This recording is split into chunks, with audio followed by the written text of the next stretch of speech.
संगत हरि ओम हरि ओम हरि ओम। मैं दिव्य आत्मा हूँ, मैं दिव्य आत्मा हूँ। हम सब दिव्य आत्मा हैं, हम सब दिव्य आत्मा हैं। हे सद्गुरुदेव जी, हम सबको सद्बुद्धि दीजिए। ओम ओम ओम।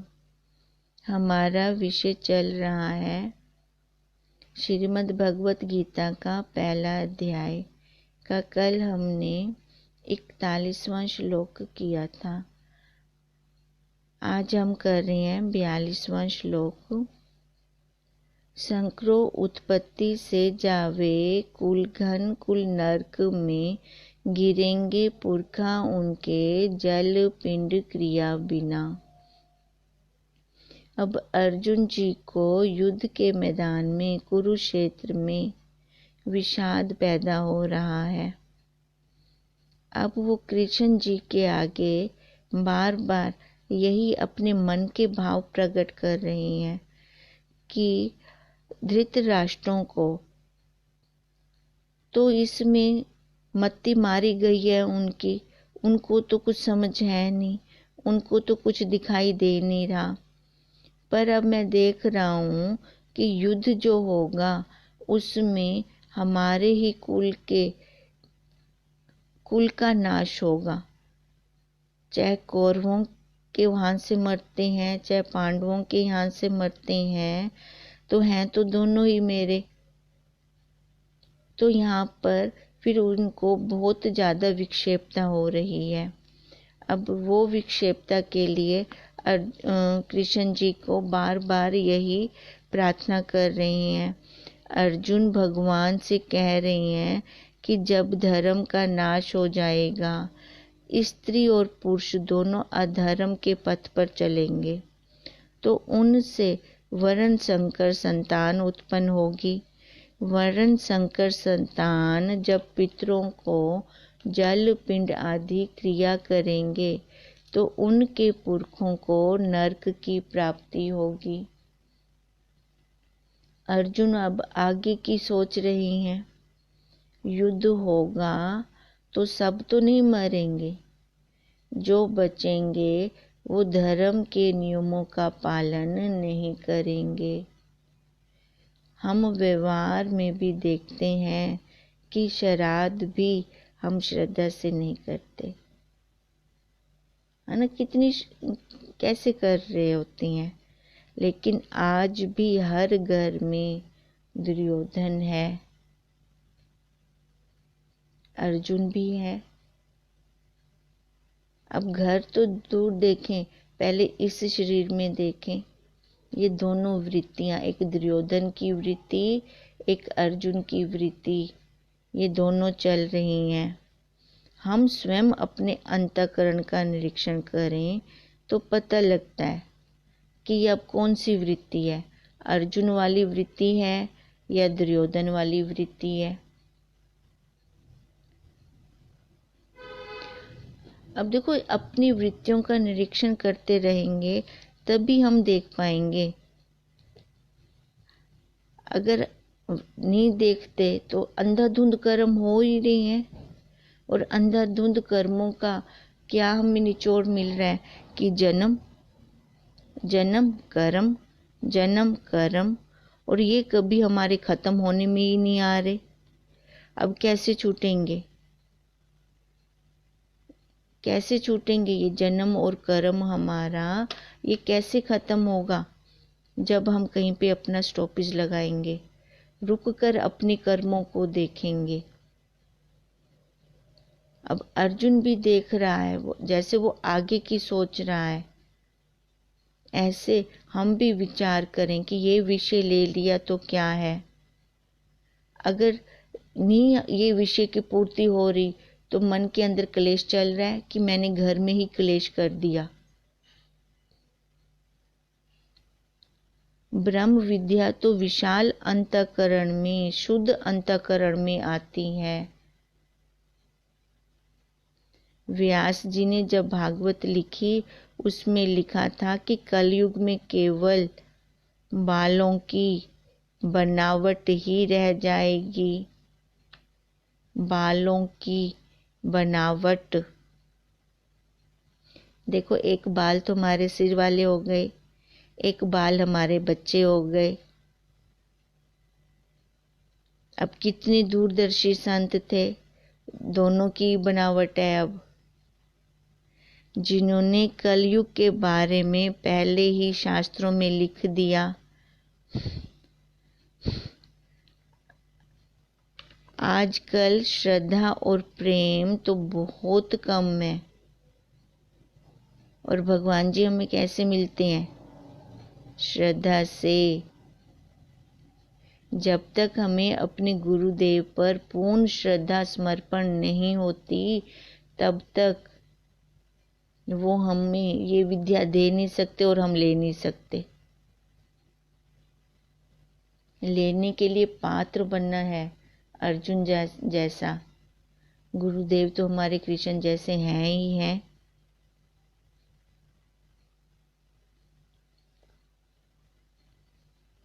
एक एक शब्द से एक एक अध्याय बना है। देखो, ये कृष्ण जी के मुख से निकली है, हृदय से निकली है ये गीता। कृष्ण जी के गीत हैं ये। अब एक एक अध्याय जोड़ते जोड़ते कितने 18 अध्याय बन गए। अब ये गीत किसके लिए निकले? अर्जुन के लिए। तो हमारे गुरुदेव के दिल से ये गीत किसके लिए निकले? महावाक्य किसके लिए निकले? अर्जुन जैसे शिष्य के लिए।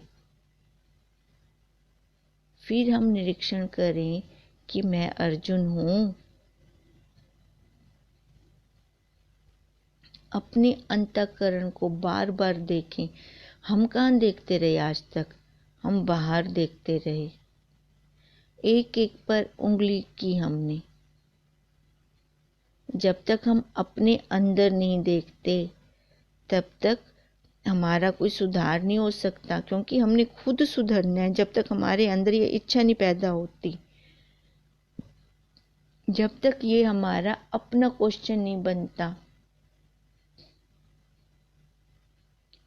कि मैंने अब छूटना है, दोबारा जन्म नहीं लेना। जन्म लेके देख लिया, पता नहीं कब से ये जीव भटक रहा होगा। अब इसको पूर्ति का आसार दिख रहा है। अब ऐसे ही अर्जुन के मन में भी आ रहा है कि ये जीव वर्ण संकर जब पैदा हो गया, तो वो फिर आगे अपना कर्म कैसे करेगा? अपने धर्म पे कैसे चलेगा? एक जाति का धर्म है और दूसरा सनातन धर्म। जाति के धर्म सबके एक जैसे नहीं होते, पर सनातन धर्म तो सबका एक है। जाति तो अलग अलग है ना। अब ये क्वेश्चन उसके अर्जुन के मन में क्यों आ रहे हैं? क्योंकि अभी वो देह पर बैठा है, तभी उसको वर्ण संकर लग रहा है। हर एक की देखो रीति रिवाज अलग अलग चलते हैं, सबका रीति रिवाज अलग अलग हो गया। तभी तो अर्जुन के मन में ये आ रहा है कि ये फिर एक धर्म का पुरुष दूसरे धर्म की स्त्री, तो यहाँ से तो फिर गड़बड़ शुरू हो जाएगी। पर सनातन धर्म अनादि काल से एक रूपता में चल रहा है और चला आ रहा है और चलता रहेगा। जो ये पुरातन है, जैसे सत्य बोलना चाहिए, झूठ बोलना पाप है, चोरी करना पाप है, ये तो खाली एक धर्म के लिए तो नहीं है ना। ये तो सभी धर्मों के लिए है। ये बातें सभी धर्मों के लिए हैं। हम आंखों से देखते हैं, आंखों का धर्म है देखना, चारों खानियों की आंखें देख रही हैं। हाथों का धर्म है लेना देना, ये सनातन धर्म है। ब्राह्मण, क्षत्रिय, शूद्र, वैश्य सभी आंखों से ही तो देखते हैं। चारों खानियों के आकार आंखों से देख रही हैं, पैरों से चल रही हैं। क्या ये अब चलते हैं ऐसे? ये अब हो रहा है ये? नहीं। सतयुग, त्रेता युग, द्वापर युग में भी ऐसे ही चल रहा था, अब भी है। अब हम जो जाति के धर्म को सनातन धर्म मानते थे, ये सब गुरुदेव ने हमें बताया। जाति के धर्म सबके अलग अलग होंगे। कितनी उल्टी बुद्धि थी हमारी। शरीर के ही धर्मों में रुके पड़े थे। देखो, हम सारे कहते हैं कि अर्जुन के मन में दया आ गई है ना, तभी वो युद्ध नहीं करना चाह रहा, तभी तो उसने इतने सारे प्रश्न किए। अभी कोई सामने से देखेगा तो उसको तो यही लगेगा ना, उसके मन में दया आ गई है, वह युद्ध नहीं करना चाहता। तो हमारे गुरुदेव हमें क्या बोलते, अरे तू यहाँ पे भी उल्टी जा रही है। दया तो अशोक को आई थी। उसने कलिंग की लड़ाई में खून की नदियां बहती देखी तो युद्ध बंद कर दिया। अर्जुन को तो अपने सगे संबंधियों को देख के मोह जागा है, उसको दया नहीं आ रही। भगवान कृष्ण ने दिव्य शंख बजाया। भगवान हर युग में दिव्य शंख बजाने के लिए ही अवतार लेते हैं।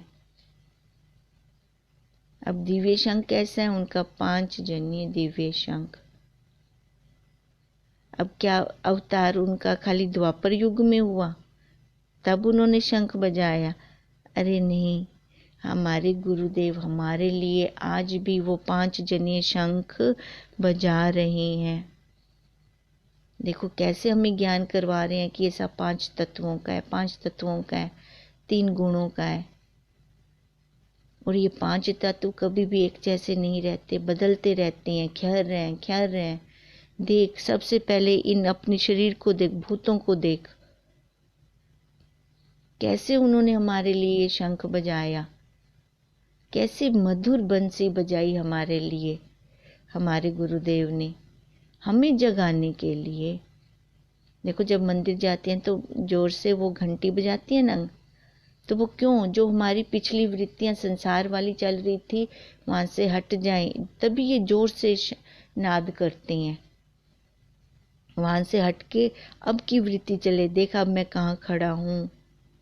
मंदिर मन के अंदर, मन के अंदर, मन के अंदर जाएगा तो तेरे को अपने साक्षी के दर्शन होंगे।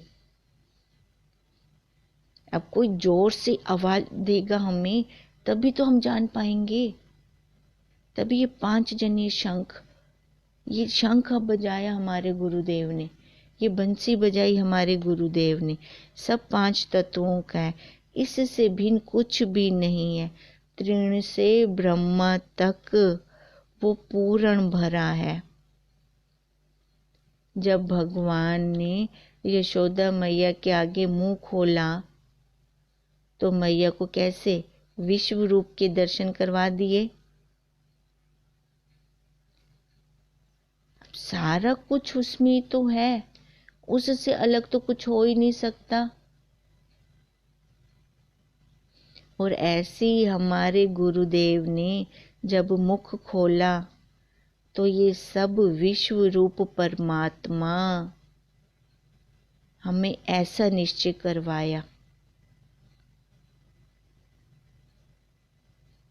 अब जो वो अशोक राजा लड़ रहा था कलिंग देश का, उसके वो सगे संबंधी नहीं थे, तभी उसको दया का भाव आया। वहां पे दया गिनी जाएगी, यहाँ पे नहीं। जो अर्जुन के मन में अब आ रहा है, ये दया नहीं गिनी जाएगी, ये मोह, मोह गिना जाएगा। हम भी देखें, विश्व रूप परमात्मा दिखाई देता है अपने परिवार में। सासू माँ में हमें परमात्मा के दर्शन होते हैं, पति देव में हमें परमात्मा के दर्शन होते हैं। हम कहेंगे वो सामने से हमें बोल रही हो और मैं उसमें परमात्मा के दर्शन करूं, कैसे पॉसिबल है? पॉसिबल है पॉसिबल, पर उसमें पुरुषार्थ लगेगा, बल लगेगा, अपने मन के भावों को बदलना होगा। मन के भाव हम शास्त्र पढ़ के नहीं बदल सकते जब तक हम तत्वनिष्ठ गुरुदेव के चरणों में नहीं बैठते। वहां से चार्जिंग करवाएं। देखो, एक बार अपने फोन को चार्जिंग पे लगा देते हैं तो चार्जिंग खत्म होने तक वो काम करता रहता है। जब खत्म होने वाली होती है फिर चार्जर पे फिर लगा देते हैं। अब ऐसे ही हम ब्रह्म मुहूर्त में उठकर पहले चार्जिंग लें, चार्जिंग लेकर फिर व्यवहार करें। फिर जब व्यवहार वो होता है तो अलग होता है।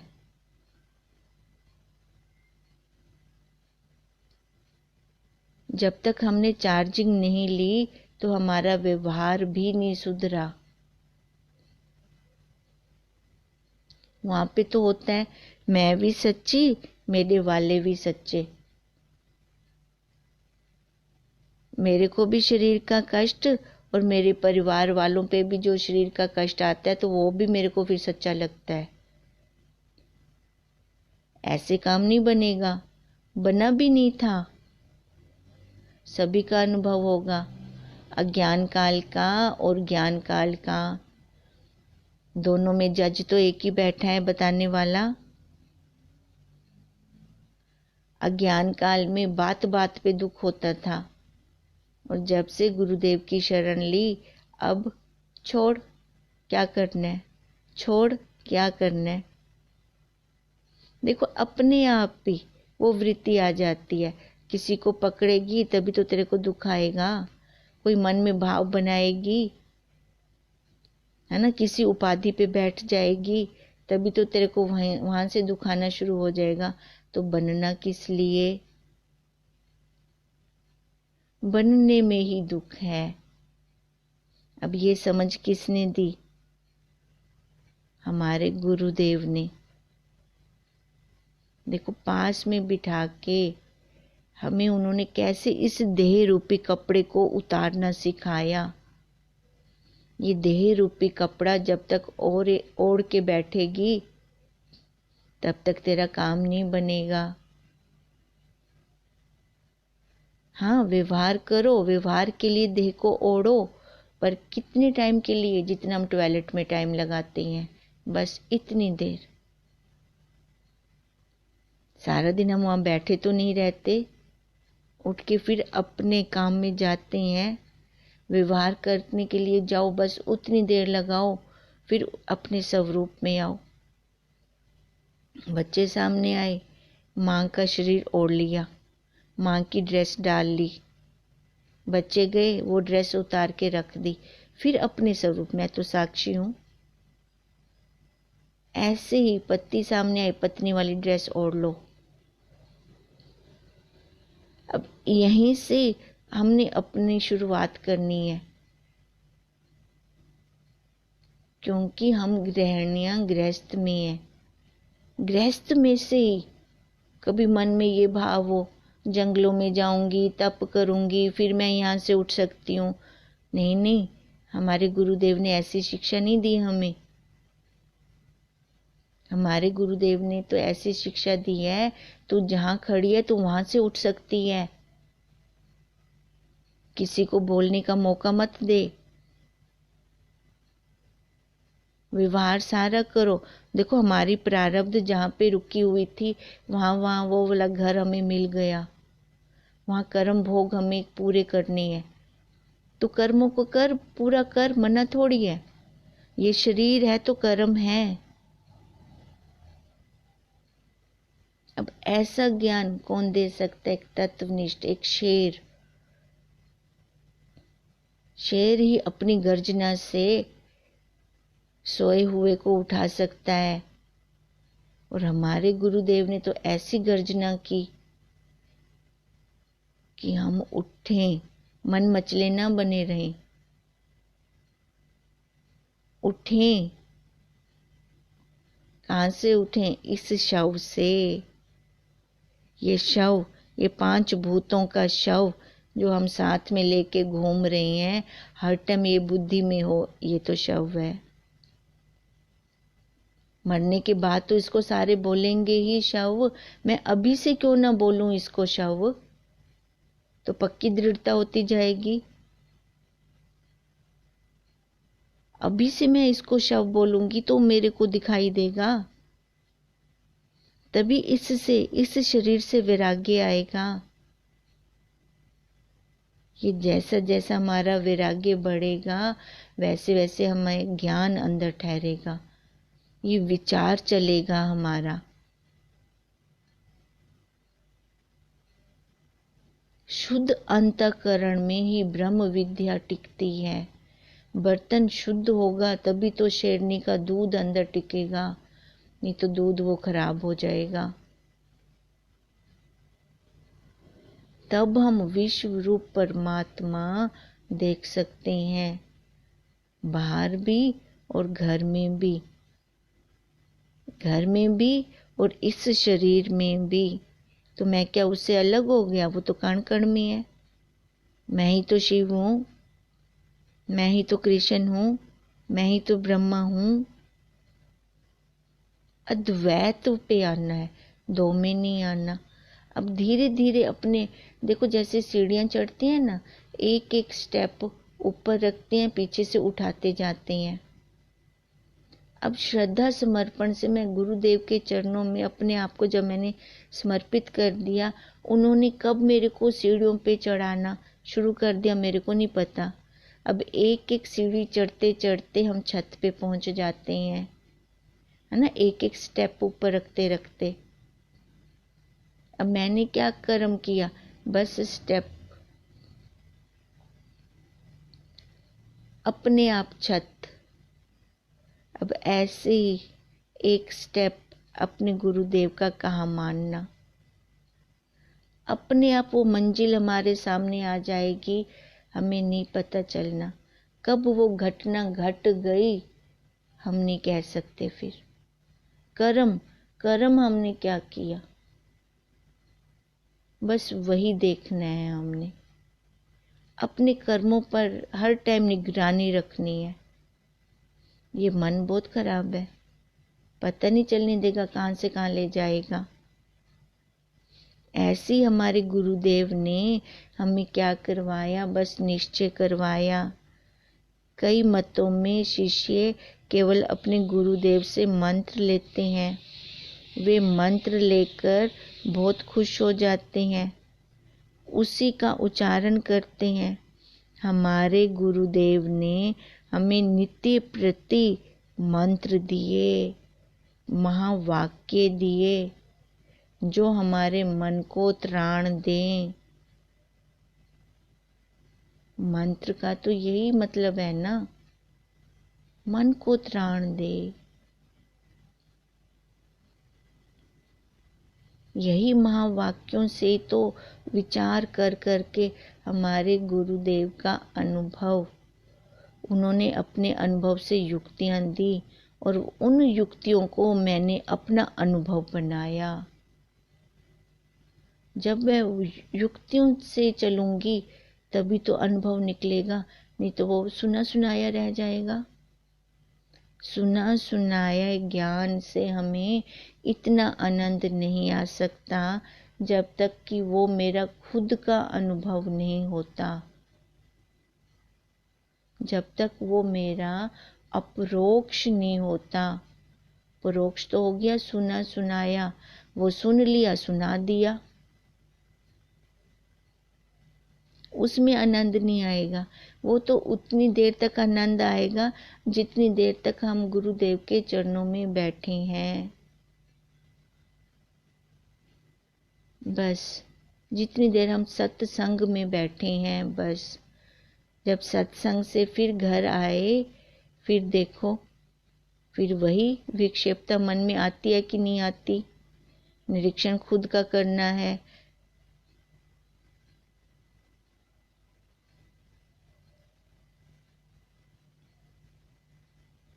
अब जैसे गुरुदेव ने हमें महावाक्य दिए, अगर मैंने अंतःकरण रूपी पर्स में उनको भरा होगा तभी उनका मनन कर पाऊंगी। मनन होगा तभी निधि आसन होगा, निधि आसन होगा तो तभी आनंद आएगा। फिर उस आनंद का ये वाणी वर्णन नहीं कर सकती, उसके लिए कोई शब्द ही नहीं है। आज तक उसके लिए कोई शब्द नहीं बना उस आनंद का।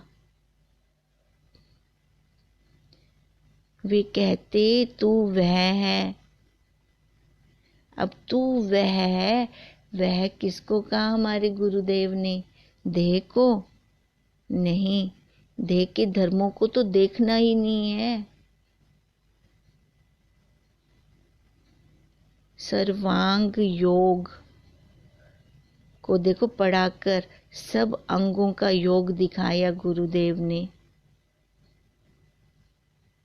कैसे कैसे हमें अपने अनुभवों से युक्तियां दे देकर हमें ऊपर उठाया। नहीं तो हम भी कहाँ होते, ये 84 का चक्कर कभी खत्म ही ना होता हमारा। पर अब तो पूरी दृढ़ता है, ये मेरा लास्ट जन्म है, ये मेरा लास्ट जन्म है।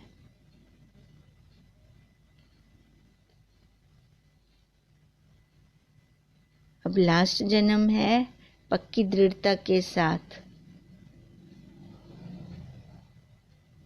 सीधी ओटी कर दी चेक पे, पूछा नहीं।